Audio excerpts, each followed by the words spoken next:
නැවත වතාවක් මගේ 10 වෙනි ලෝක කුසලයේ ක්‍රීඩා කරන්න එංගලන්තෙට පැමිණෙන්න හැකියාව ලැබුණා. ඉතින් තමයි විශේෂ අවස්ථාවක් මේක 10 වෙනි ලෝක කුසලාන තරගාවලිය.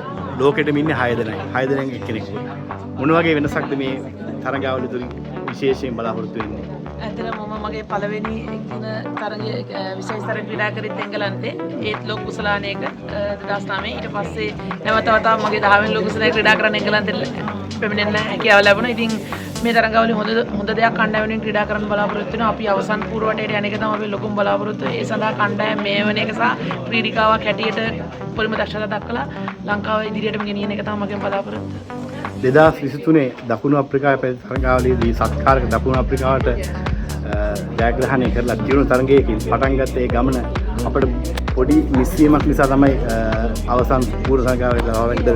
මතකයන් කොහොමද? මේ බෙදා මතකයන් කොහොමද? ඔව් ඇත්තටම එදා පළවෙනි තරගයේදී අපි හොඳින් ක්‍රීඩා කළා. දකුණු අප්‍රිකානු කණ්ඩායම පරාජයට පත් කරලා දකුණු අප්‍රිකාවේදී ආරම්භක තරගයේදී මට තරගයේ දක්ෂම ක්‍රීඩිකාව වෙන්න ලැබුණා. මම හිතනවා ඒ වගේ ආරම්භයක් මේ තරගාවලියට ලබා ගන්න පුළුවන් වුණොත් අනිවාර්යයෙන්ම අපට අවසන් පූර්වයට යන්න පුළුවන්.